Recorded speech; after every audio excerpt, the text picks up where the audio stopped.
नमस्कार दोस्तों, स्वागत है आपका मेरे YouTube चैनल सोनू भक्ति सागर पर। दोस्तों, कलयुग एक ऐसा युग है जहां लोग शराब और नशे का सेवन करते हैं खुद को भुलाने के लिए, जबकि इस मनुष्य जीवन को प्राप्त करना ही सत्यता है ताकि हम खुद को पहचाने, ताकि इस माया के संसार से मुक्ति पा सकें।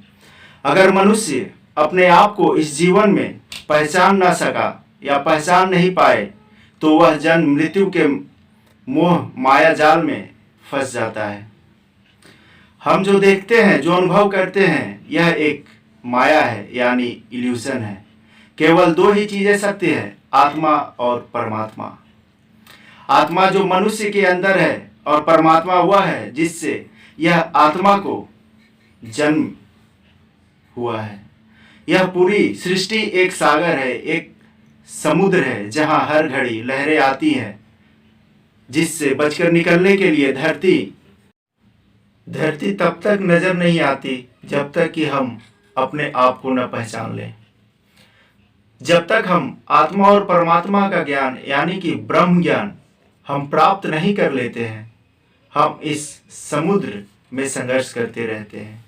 मृत्यु होती है, जन्म होता है और फिर से संघर्ष। कलयुग यानी आखिरी युग है, अंतिम युग है, संघर्ष का अंतिम युग। इस समुद्र से बचने का, इस संघर्ष में, इस जीवन में अनेक प्रकार की तकलीफ आती है, ठेस लगते हैं, मुसीबतें आती हैं, जिसके फलस्वरूप मनुष्य के मन में पाप, भ्रष्टाचार, अन्याय, अत्याचार का विचार मन में आने लगता है।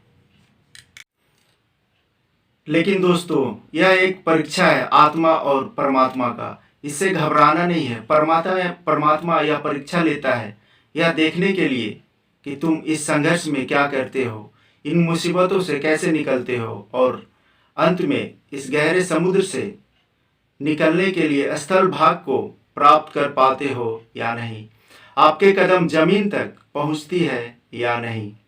मेरी बातों पर विचार अवश्य कीजिएगा, आत्ममंथन अवश्य कीजिएगा, क्योंकि समय बहुत ही कम है। क्योंकि लगभग सारी ही भविष्यवाणियों में भगवान कल्कि के द्वारा इस कलयुग रूपी राक्षस का अंत करने की बात स्पष्ट हो चुकी है।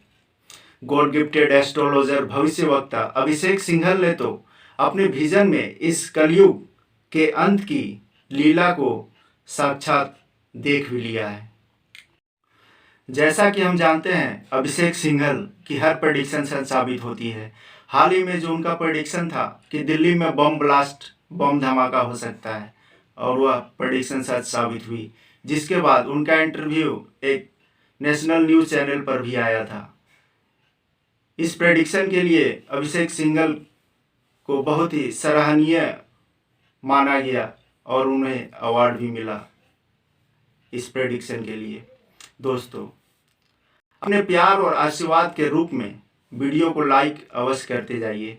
अपने व्यूअर से रिक्वेस्ट है कि जिन्होंने अभी तक मेरे चैनल को सब्सक्राइब नहीं किया है, वह सब्सक्राइब करके इस भक्ति की सागर को और भी गहरा करें। धन्यवाद।